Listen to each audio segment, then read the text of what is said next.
नमस्कार, मैं हूं आपका दोस्त जो ठहाके लेके आता है, आपके बीच में लेके आता है, खुशियां लेके आता है, मुस्कुराहट लेके आता है, कविताएं उस कार्यक्रम में जिसका नाम है वाह वाह क्या बात है।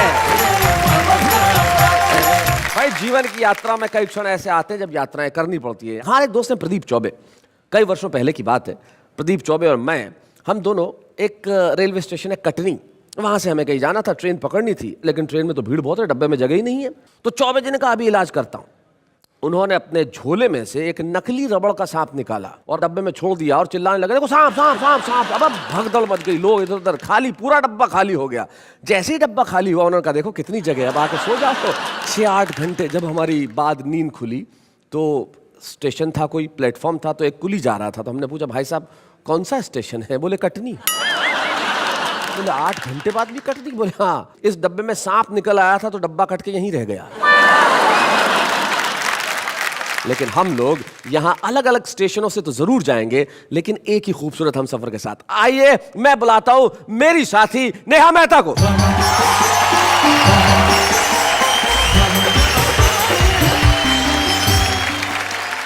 यात्रीगण कृपया ध्यान दें, हंसी और मनोरंजन से भरी ये मालगाड़ी 3 बड़े बड़े स्टेशन पर रुकते हुए एक छुपे रुस्तम स्टेशन पर भी रुकेगी।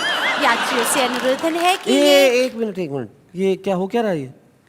यात्रा की अनाउंसमेंट हो रही है।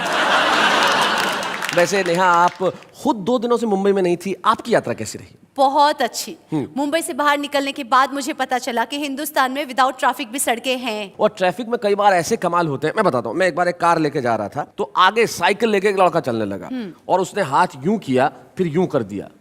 मैंने कहा इसका क्या मतलब? बोले पहले मुड़ना था फिर कैंसिल कर दिया। तो आइए मिलते हैं उन हमारे 3 साथियों से जो जिंदगी की यात्रा में हंसते हैं, हंसाते हैं, उस प्रोग्राम में जिसका नाम है वाह वाह क्या बात है। तो हमारे साथ श्री प्रदीप चौबे हैं, गुरु सक्सेना है और हैं और थे के बीच की अवस्था के विश्वेश्वर जी हैं। ये हैं और थे के बीच की अवस्था इसलिए क्योंकि पंडित जी हमेशा अपनी मस्ती में रहते हैं। जहां है वहां नहीं है, जहां नहीं है वहां सदैव है, और जहां है वहां इस तरह से है कि वहां से अगर चले भी जाते हैं तो लोगों को हमेशा याद रहते हैं कि कैसे थे। प्रदीप जी आप पहली बार पंडित विश्वेश्वर शर्मा से कब मिले थे? पहली बार याद तो नहीं आता, लेकिन पहली बार ही मिला था। उस वक्त क्या प्रतिक्रिया रही थी आपकी? जिस समय मुझे याद आ रहा है कि जब उनसे मैं पहली बार मिला था, मैं उनकी गोद में था। वाह। तो प्रतिक्रिया तो उनकी, पूछो मुझसे क्या पूछते हैं आप? और प्रदीप जी मैं जानता हूं कि आपने गोद में क्या किया होगा जिससे इनकी प्रतिक्रिया रही होगी। बिल्कुल बिल्कुल, क्योंकि आप सदैव जहां जाते हैं अपने निशान और अपनी छाप छोड़ ही देते हैं।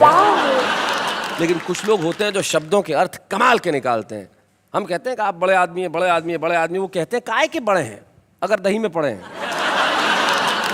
अगर दही में पड़ा है तो वो दही बड़ा है, वो बड़ा नहीं हो सकता। ऐसे शब्दों के अर्थ निकालने वाले बड़े कवि प्रदीप चौबे हमारे बीच में। हम जोरदार तालियों से स्वागत करें प्रदीप चौबे का।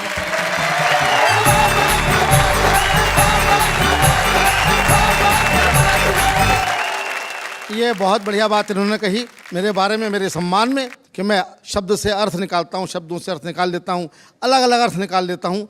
ऐसा करने की ज़रूरत पड़ती नहीं है। जब माइक पे खड़े होते हैं तो फिर हम ही सबसे बड़े होते हैं।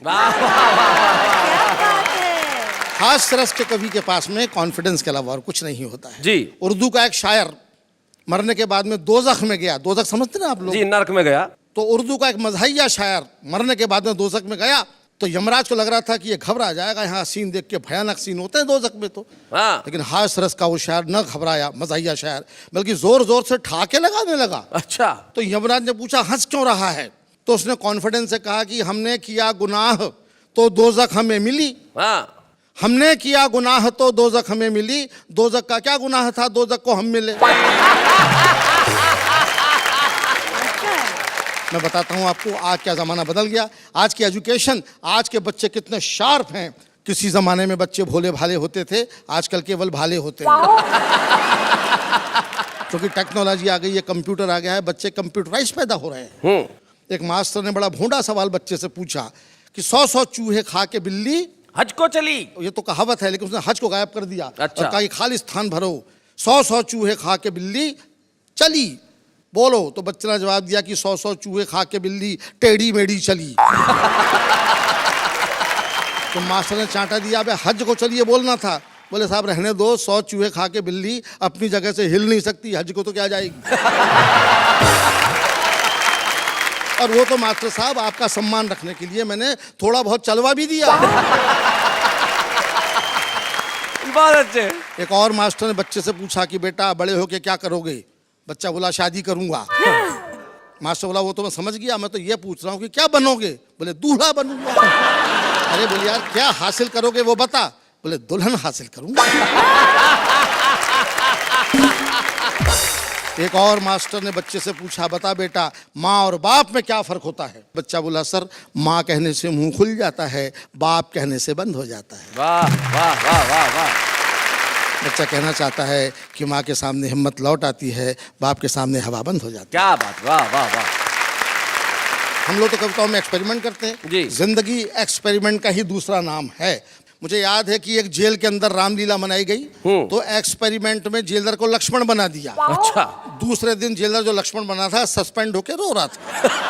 किसी ने पूछा क्या हुआ। बोले जिस कैदी को हनुमान बनाया था वो बूटी लेके लौटा ही नहीं। आपको जो श्राद्ध पे खाने के लिए बुलाया था ठाकुर साहब ने, वो क्या हुआ था? अब वो ठाकुर साहब ही नहीं रहे। इन्होंने याद दिलाया है साहब मैं भी ब्राह्मण हूँ, ग्वालियर में मेरी भी अच्छी रेपुटेशन है। अच्छा। श्राद्ध पक्ष में मैं काफी ओवर बुक हो जाता हूँ। एक ठाकुर साहब मेरे पड़ोस में रहते हैं, श्राद्ध पक्ष में आए, बोले चौबे जी मेरे पिताजी का श्राद्ध है, आपको खाना खाने आना है। मैंने कहा ठाकुर साहब मैं श्राद्ध का नहीं श्रद्धा का खाता हूँ। क्या बात है, वाह वाह वाह वाह वाह, बहुत अच्छे। समझा नहीं। बोले क्या मतलब। मैं कहा जब तेरे पिताजी जिंदा थे तब कभी क्यों नहीं बुलाया। तब कभी नाश्ते पे भी नहीं बुलाया, मरने के बाद में डायरेक्ट लंच पे बुला रहा है। मैं तेरे पिताजी का एजेंट हूँ क्या। मैंने कहा मैं तो नहीं आ रहा। तो ठाकुर बुरा मान गया, बोले नहीं आओगे तो अगले साल तुम्हारा ही मनेगा। इस बात से मैं टेंशन में आ गया। मैं उसके पिता के साथ में खाना खाने गया, पालती मार के बैठा, 3 घंटे तक नॉन स्टॉप खाया। अच्छा। ठाकुर भी मेरी क्षमता देख करके ऊब गया, बोला बीच में पानी तो पी लो। मैंने भी कह दिया बीच आने तो दे। ठाकुर ऐसा भागा फिर नहीं दिखा। इस देश में पेट की अनंत संभावनाएं हैं, पेट में कुछ भी कितना भी जा सकता है। मुझे याद है एक हाथी का ऑपरेशन हुआ, ऑपरेशन के बाद में डॉक्टर ने नर्स से पूछा अपने औजार तो गिन लिए, पूरे तो हैं। नर्स बोली डॉक्टर साहब औजार तो पूरे हैं मगर छोटे वाले डॉक्टर साहब नहीं दिख रहे। तो ये जो मेरा फूला हुआ पेट आप देख रहे हैं, ये खाने के मारे नहीं मस्ती के मारे फूला हुआ है। लोग समझते हैं बहुत ज़्यादा खाता हूँ, यकीन कीजिए मैं बहुत कम खाता हूँ। लोगों के गम खाता हूँ, हिंदुस्तान की हालत पर रहम खाता हूँ। आप मेरा भरोसा करें तो मैं आपकी कसम खाता हूँ। क्या बात, वाह वाह वाह वाह वाह। आज का ये एपिसोड चूंकि यात्राओं को लेकर के है, ज़िंदगी में तमाम यात्राएं अलग अलग प्रकार की होती हैं। एक यात्रा मैं भी आपको एक यात्रा पे ले चलता हूँ, एक अनोखी यात्रा पे। ओहो। साइंस कहता है कि मरने के बाद में 2 घंटे बाद दिमाग कोलैप्स होता है, दिल तुरंत कोलैप्स होता है, इसलिए आदमी मर जाता है। जी। मेरे मरने के बाद में क्या हुआ, जो कुछ मैंने देखा वो फैंटेसी आप मेरी आंखों से मेरी जबान से सुनिए। जी।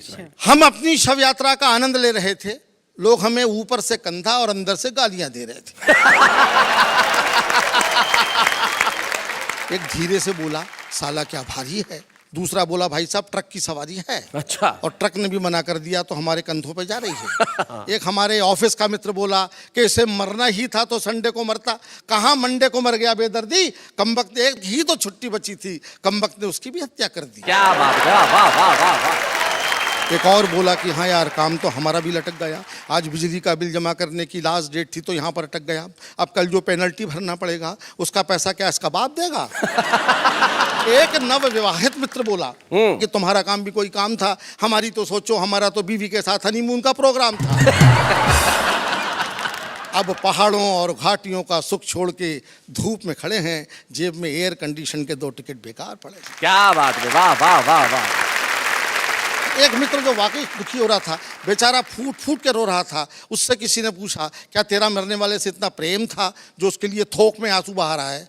वो बोला मरने वाले को मारो गोली भाई साहब, हमको तो अपना 100 रुपए का नोट याद आ रहा है। अच्छा हमने अपने बाप से लेके दिया था और अभी तो उसका ब्याज भी नहीं लिया था कि ये इंटरवल भी मर गया। अच्छा। साला हमारे लिए कितना टेंशन कर गया। अब तुम हमारे बाप को नहीं जानते, इतना कंजूस है कि लोग हमको उसका बेटा ही नहीं मानते।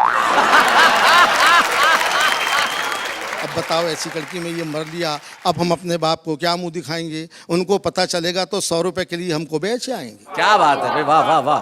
तभी हमारे मोहल्ले का कुल्फी वाला आगे आया और उसने अपना कंधा जैसे ही हमारी अर्थी को लगाया, कमबख्त के मुंह से आवाज आई, ठंडी मीठी बर्फ मलाई। कोई पीछे से बोला, कमाल है भाई, यहाँ पर भी धंधा, दुकान लगा रहे हो कि कंधा? वो बोला, क्षमा करें, मुंह से निकल गया तो क्या करें। ऐसा नहीं कि मैं शव यात्रा के कायदे कानून नहीं जानता, मगर कमबख्त इस मुंह को क्या करूं जो नहीं मानता। जैसे ही कोई वजनदार सामान कंधे पर आता है, मुंह से बर्फ मलाई पहले निकल जाती है। क्या बात है, वाह वाह। दोस्तों, जून का महीना था, हर आदमी पसीना पसीना था। एक अर्थी ढोऊ बोला, ढोऊ? यार क्या भयंकर धूप है। अच्छा। दूसरा बोला, मरने वाला भी बड़ा बेवकूफ है, मरा भी तो जून में। अरे इस समय तो आदमी को होना चाहिए देहरादून में। ये थोड़े दिन और इंतजार करता तो जनवरी में आराम से नहीं मरता। क्या बात है, वाह वाह वाह वाह। अपन भी जल्दी से घर भाग लेते, जितनी देर बैठते सर्दी में आग तो ताप लेते। हाय हाय हाय हाय भाई, क्या बात, वाह वाह वाह वाह, बहुत। भला मरने के लिए जून का महीना कितना बोर है। कोई बोला कि हाँ यार, सर्दियों में मरने का मजा ही कुछ और है। तभी पीछे से आवाज आई, अच्छा बड़े भाई, आप तो जनवरी में ही मरेंगे। वे बोले, नहीं, हम फरवरी में प्रस्थान करेंगे। अच्छा। जनवरी में हमारा इंक्रीमेंट आता है। भला हिंदुस्तानी कर्मचारी भी कहीं अपनी वेतन वृद्धि छोड़ के जाता है? क्या बात। तभी शायद किसी को श्मशान दिखा, वो मारे प्रसन्नता के चीखा कि राम नाम सत्य है। एक अधमरा बोला कि भैया दरअसल मर तो हम रहे हैं, मुर्दा तो साला अपनी जगह मस्त है। मस्त है भाई, क्या बात है, वाह वाह वाह।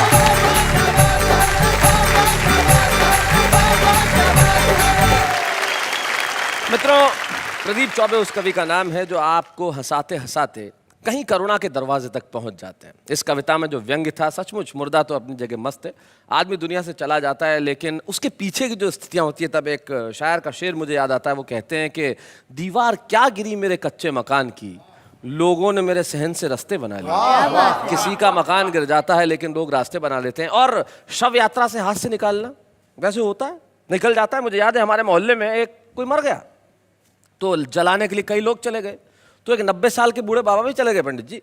तो जैसे ही वो गए तो जलाने वाले ने पूछा कि बाबा आपकी क्या उम्र है? बोले 90 साल। बोले अब घर जाके क्या करोगे? जाओगे आओगे, टाइम वेस्ट करोगे। मतलब पॉजिटिव थिंकिंग है, लोग निकाल लेते हैं। और हमारी जो युवा पीढ़ी बैठी है, आपने देखा होगा, ये बाइक वाइक चलाते हैं तो आजकल देखो कट मार के निकल जाते हैं खट से। ऐसा तो एक शव यात्रा जा रही थी, सबसे आगे कोई था प्रदीप जी वैसे ही दुखी, 3 किलोमीटर तक किसी ने कंधा चेंज नहीं किया था, तो एक ऐसे युवा कट मार के निकल गया मोटरसाइकिल से। वो इतना दुखी था कि उसने कहा कि ए भाई, इससे भी आगे चला जाएगा क्या?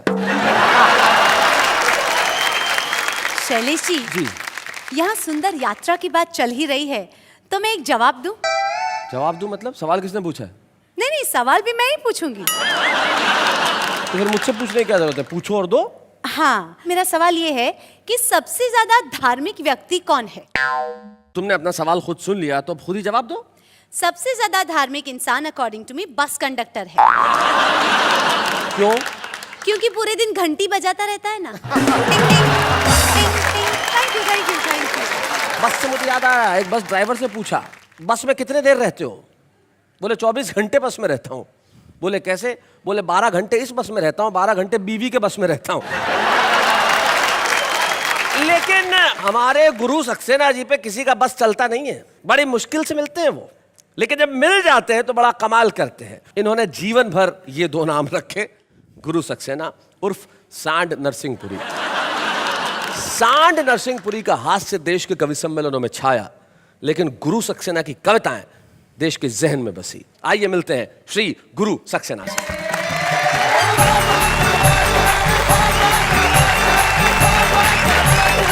यात्रा के ऐसे अनेक संस्मरण होते हैं एक बस यात्रा के बारे में जी। बता रहा हूं कि बस में सफर करते हुए एक अधेड़ महिला ने अपने सामने एक खूबसूरत नौजवान देखकर अच्छा, पर्स से निकाल कर फटाफट होठों पर लिपस्टिक लगाई। हम समझ गए कि बसंत ऋतु आई। कार्यक्रम तो हम पहले से भी करते रहे, लेकिन उस समय स्थिति ये थी कि मैंने जब पत्नी को घूरा प्रारंभ में, तो वो क्या बोली कि शक से ना देखो मुझे। अच्छा, शक से ना देखो मुझे। सक्सेना। अरे वाह वाह वाह, सही, क्या बात है।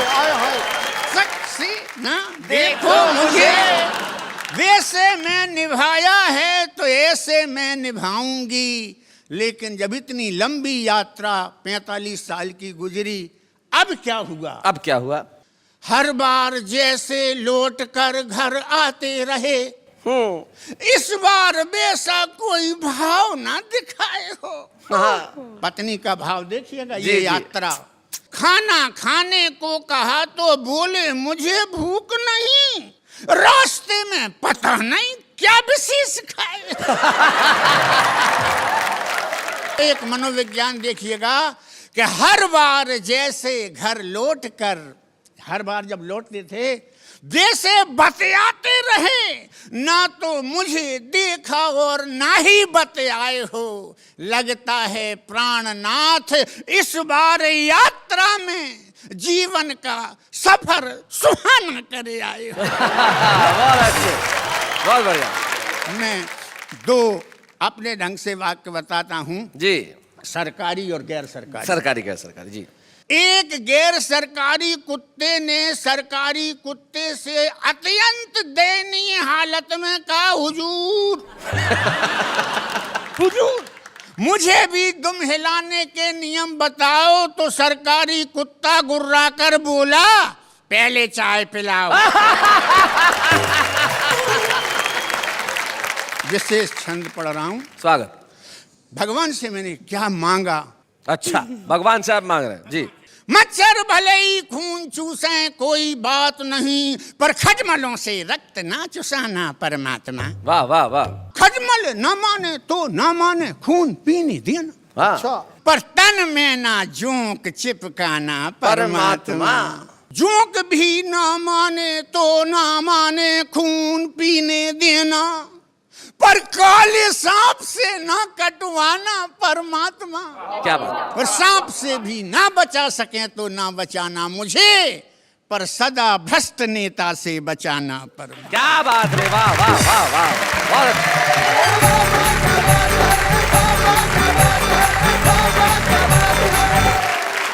मैं निशब्द हूँ, जी। आपकी तारीफ कैसे करूँ गुरुजी। वाह वाह, क्या बात है। पर्याप्त है। जी, बच्चन साहब भी बता गए हैं कि इस उम्र में आदमी निशब्द हो ही जाता है, और आपको देख के तो वैसे भी बच्चन साहब याद आने थे, क्योंकि आपकी दाढ़ी लगभग वैसी ही है।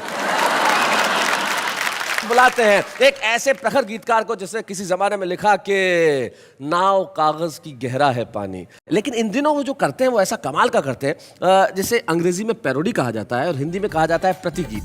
एक गीत पे कुछ ऐसा गीत लिख देना जो लोगों को उठा के लगाने पे मजबूर कर दे, और मजबूर कर दे तालियां बजाने के लिए। तो आइए हम मिलते हैं पंडित विश्वेश्वर शर्मा से।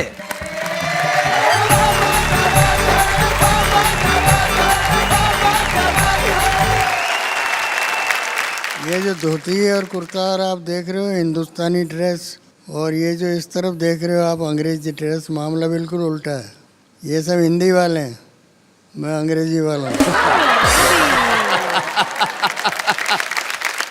Why this Kolaveri Kolaveri Kolaveri ji, Why this Kolaveri Kolaveri Kolaveri ji. We are giving, they are taking, both are corrupt. And thus corruption going on, in the country street. What can public do? What can public do? Why this Kolavari, Kolavari, Kolavari? All the leaders, all ministers, all the bureaucrats, Yes.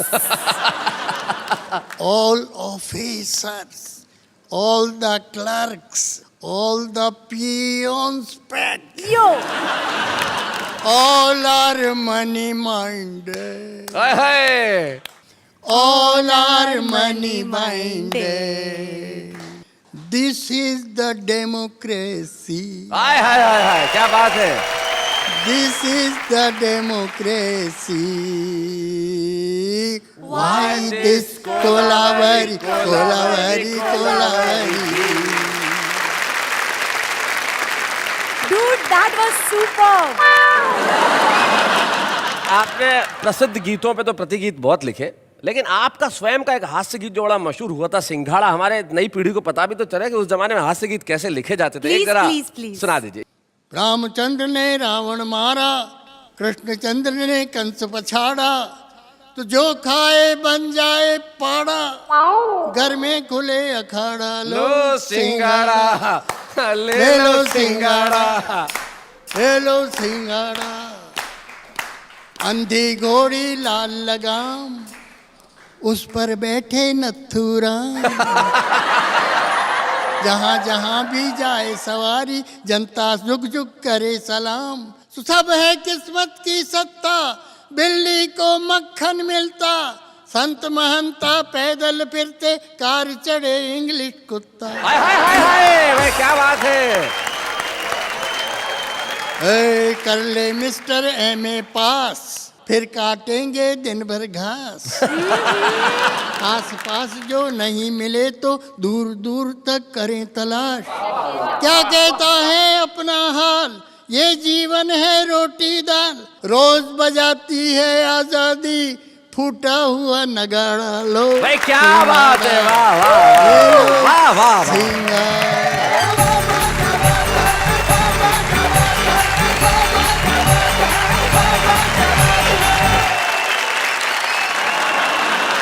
भाई पंडित जी क्या बात है, आपने कमाल किया। और मैं जानता हूं कि पूरी कविताओं में जो तालियों से आपको ऊर्जा नहीं मिली होगी वो नेहा की दो।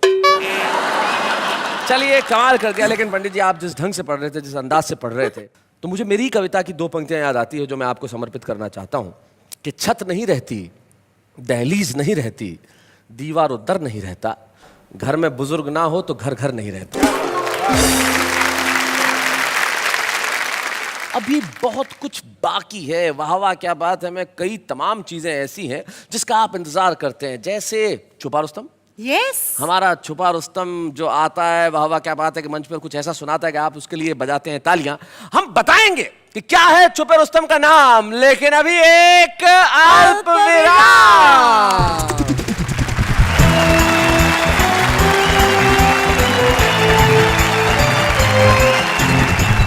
पंडित विश्वेश्वर शर्मा, गुरु सक्सेना और प्रदीप चौबे का साथ है तो फिर वाह वाह क्या बात है। वाह वाह क्या बात है। मैं हम बात कर रहे हैं यात्राओं की। जीवन में यात्राएं करना बड़ा कठिन हो गया है साहब, पेट्रोल और डीजल ने मार डाला है। पता है शैलेश जी, मुझे तो यही लगता है कि फ्यूचर में कार फ्री मिलेगी पर पेट्रोल के लिए लोन लेना पड़ेगा। वाह क्या बात है। जिंदगी में बिल्कुल सही बात पहली बार तुमने कही है और बहुत अच्छे ढंग से कही है। बिल्कुल आगे के दौर की ठीक सोचती है ये। लेकिन जिंदगी में आगे के दौर के बारे में हमें ये सोचना भी चाहिए कि आज के दौर में क्या कुछ अच्छा हो कि आगे का दौर भी अच्छा बना रहे। हाँ। और उसके लिए जरूरी है कि कविता के क्षेत्र के अंदर कुछ ऐसे अच्छे चेहरे आए, कुछ ऐसे अच्छे नए लोग आए जो छुपे रुस्तम है आज तो, लेकिन कल को बड़ा नाम करने वाले हैं साहब। बुलाते हैं आज की हमारी छुपे रुस्तम यानी कि मुमताज नसीम को।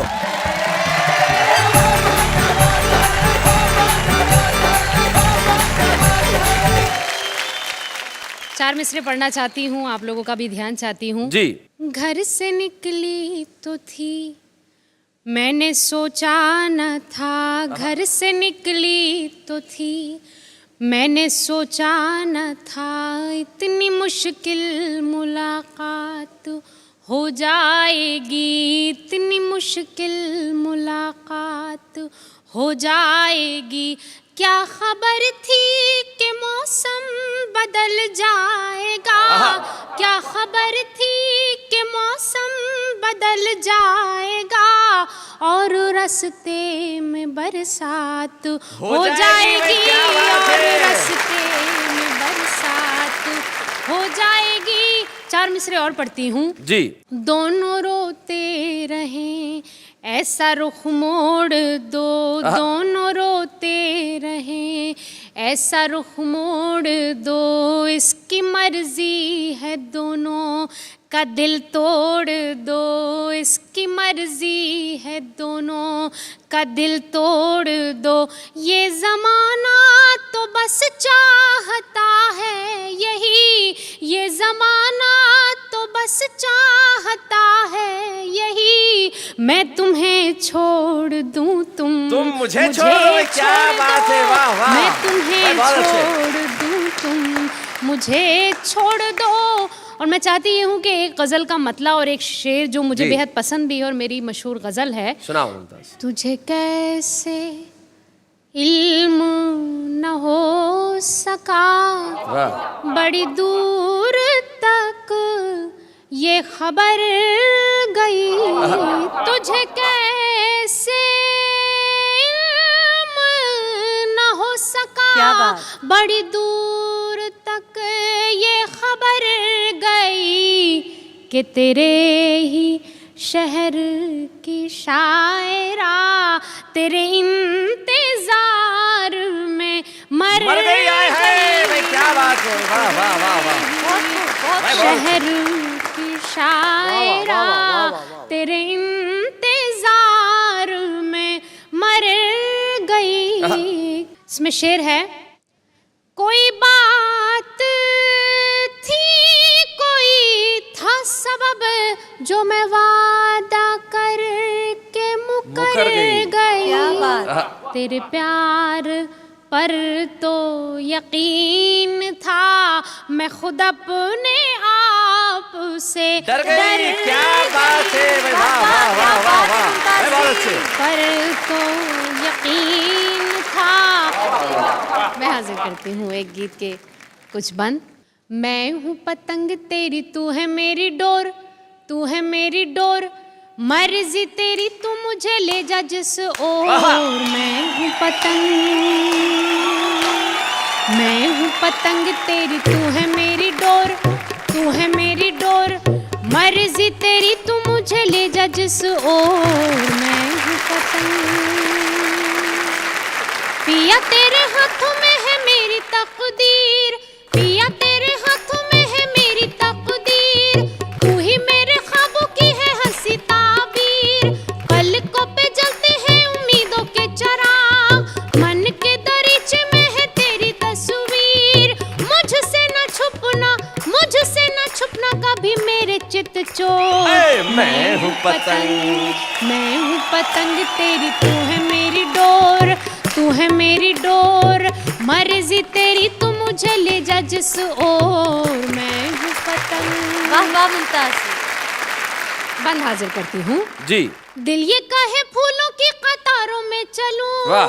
दिल ये कहे फूलों की कतारों में चलूं, शौकी भरी मस्त बहारों में चलूं, चांद के जजीरे में बनाऊं एक घर। क्या बात है। साथ लिए तुझको सितारों में चलूं, साथ लिए तुझको सितारों में चलूं, झूम झूम गाए, झूम झूम गाए यही मन का मेरे मोर। मैं हूँ क्या बात है।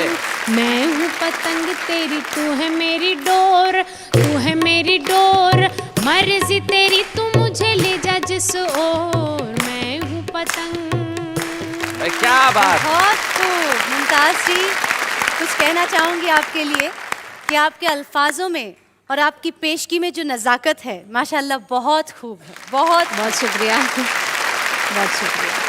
मुमताज, आपने बिल्कुल ठीक कहा कि ये पता न था कि मौसम बदल जाएगा और इस तरह से बरसात हो जाएगी। निश्चित तौर पे आपके लिए आज से मौसम बदल गया।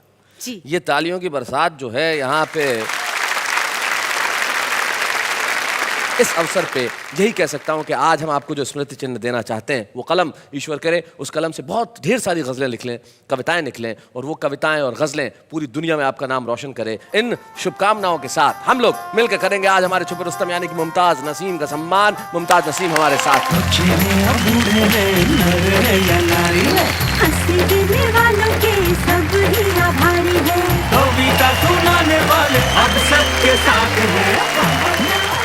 मुमताज नसीम को छुपे रुस्तम के तौर पे हमने सम्मानित किया। तब पद्म भूषण गोपाल दास नीरज जी की दो पंक्तियां मुझे याद आती हैं। वो कहते हैं कि आत्मा के सौंदर्य का शब्द रूप है काव्य, अरे मानव होना भाग्य है, कवि होना सौभाग्य। और ईश्वर ने हमें ये सौभाग्य दिया है, इसलिए हम मिलकर करते हैं ईश्वर को प्रणाम। लेकिन अभी लेते हैं एक अल्प विराम।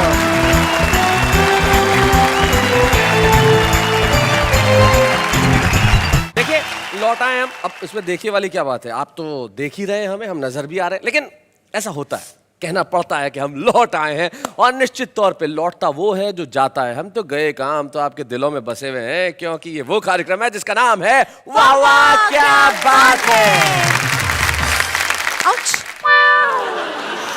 क्या हो रहा है? सलीश जी, मैंने गरम गरम कविता लिखी है, सुना दो। सुनिए साहब, सुना दो, सुना दो, सुना Yes, दो। yes. जी जी जी जी। अर्ज किया है, गाड़ी बुला रही है, सीटी बजा रही है, मुझे जल्दी घर जाने दो दोस्तों, मेरी मम्मी बुला रही है। क्या बात है भाई, क्या कविता लिखी। आप तीनों के चेहरे पे जो आश्चर्य के भाव हैं वो कमाल के हैं कविता सुन के। तुम्हारी जगह तो कहीं और है नेहा, यहाँ नहीं, तुम्हें कहीं और होना चाहिए। You mean to say मैं वहां उनके साथ जाके बैठ सकती हूँ? उनके साथ बैठोगी तो लौट नहीं पाओगी। तुम्हें वहां नहीं होना चाहिए, तुम्हें वहां होना चाहिए, वहां। महंगाई ने इस तरह कमर तोड़ी, गाड़ी तो है पेट्रोल नहीं है, मोबाइल तो है बैलेंस नहीं है, क्या करूं यारो, घर तो है घरवाली नहीं है। पत्ते हिलते नहीं हवा हिलाती है, पत्ते हिलते नहीं हवा हिलाती है, लड़के बिगड़ते नहीं लड़कियां बिगाड़ती है। प्रॉमिस है मॉम की कमी मैं आपको कभी महसूस नहीं होने दूंगी, थप्पड़ मारकर भी मैं कभी आपको रोने नहीं दूंगी। तुम्हारी याद में रो रो के तब भर दिए, आप इतने बेशर्म निकले कि उसमें नहा के चल दिए। अगर तुम हो मेरे साथ तो ये दिल है आबाद, जाओ जाके कह दो तुम्हारे बाप से कि यही है तुम्हारा दामाद। आए हो मेरी जिंदगी में तुम पहाड़ बन के, मेरे दिल में यूं ही रहना पीपल के झाड़ बन के।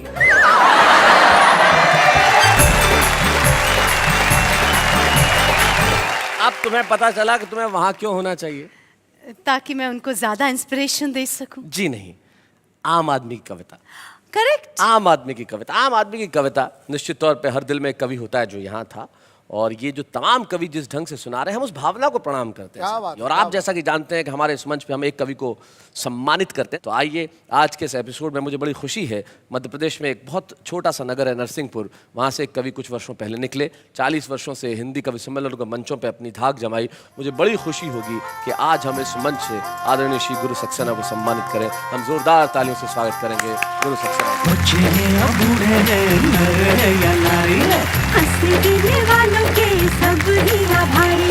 कविता सुनाने वाले अब सबके साथ हैं। गुरु सक्सेना जी, हमें बड़ी खुशी है कि हम आपको आज इस मंच पे सम्मानित कर रहे हैं, और ये और खुशी की बात है कि गुरु जी के पुत्र विवेक सक्सेना यहाँ उपस्थित हैं। विवेक, आप यहाँ आए और हमें ज्वाइन करें स्टेज पे। विवेक, स्वागत है आपका। बहुत बहुत धन्यवाद। कैसा लग रहा है आपको, आपके पिताजी का सम्मान हुआ है? ये सिर्फ मेरे पिताजी का सम्मान नहीं वरन हिंदी कविता का सम्मान है, इसलिए मुझे बेहतर क्या लग रहा है। बात है, वाह वाह वाह। आपको आपके पिता ने शायद कविता घुट्टी में पिलाई होगी, ऐसा हुआ कि आपको भी कविता लिखने की प्रेरणा मिली? जी, मुझे पता है कि मेरे दादाजी भी कवि थे, अच्छा। पिताजी भी कवि हैं, और इत्तेफाक से मैं भी कवि हो गया। हो क्योंकि हमारे पास धन तो था नहीं, सिर्फ शब्द थे, तो वही विरासत में मिले। आपके पिता ने कवि सम्मेलन की यात्रा में जीवन में बहुत सारी चीजें हुई होंगी, कोई ऐसा संस्मरण याद आता है जो कुछ आपके दिल में हमेशा रहा हो, जो जुड़ा हुआ है? मैं ये कह सकता हूँ कि मेरे बहुत अच्छे मित्र अगर कोई हैं तो वो मेरे पिताजी हैं। क्या बात है। और दूसरी बात यह है कि मैंने जन्म से लेकर आज तक हम दोनों ने एक ही थाली में खाना खाया। अरे क्या बात है, वाह वाह वाह। एक पिता का बेटे के प्रति कितना लगाव है, ये बात मुझे उस समय समझ में आई जब पिताजी एक कार्यक्रम में बाहर गए और मैं उस समय बहुत बीमार था और पिताजी को कार्यक्रम का संचालन करना था। उसमें उस समय मोबाइल फोन हुआ नहीं करते थे, तो इन्होंने कहा कि यार मेरा बेटा बीमार है और मैं इस कार्यक्रम का मैं हाथ से पढ़ने की स्थिति में भी नहीं हूँ, मैं तो सिर्फ आ गया चूंकि मैंने स्वीकृति दी थी। तो वहाँ पे एक मंत्री थे, उन्होंने कहा कि आप चिंता नहीं करिए, आपको मैं इसी मंच से बात कराऊंगा। और उन्होंने टेलीफोन लाइन खींचकर उस समय मुझसे बात करे और इन्होंने जब मुझसे पूछा कि तुम ठीक हो, मैंने कहा मैं ठीक हूँ, आप बहुत अच्छा कार्यक्रम करिए और लौट कर आइए। तो उन्होंने उदास मन से अच्छे से कहा कि हाँ हम बहुत अच्छा करेंगे और वो कार्यक्रम सुपर हिट करके लौट के आए। उस समय मुझे लगा कि मेरे एक शब्द ने इन्हें ऊर्जा दी है, तो मेरा इनके जीवन में कितना अस्तित्व है। क्या बात है, वाह वाह वाह। ये होती है कविता के प्रति समर्पण की भावना। घर में बेटा बीमार है लेकिन लोगों को हंसाना आवश्यक है, कविता सुनाना आवश्यक है। जैसा कि विवेक ने कहा कि इन्हें विरासत में धन नहीं मिला, शब्द मिले हैं। तब एक प्रसिद्ध कवि की 4 पंक्तियां मुझे जाते जाते याद आती है। वो कहते हैं कि रंज इसका नहीं कि हम टूटे, रंज इसका नहीं कि हम टूटे, ये तो अच्छा हुआ कि भरम टूटे, तुझ पे मरते हैं जिंदगी अब भी, झूठ लिखे तो ये कलम टूटे। क्या बात। इसलिए झूठ कभी कहा नहीं जाएगा, हमेशा सच कहा जाएगा और हंसी की बरसात होगी अगले शनिवार आपके घरों में ठीक रात 10 बजे। आप हम मिलकर कहेंगे वाह वाह क्या बात है।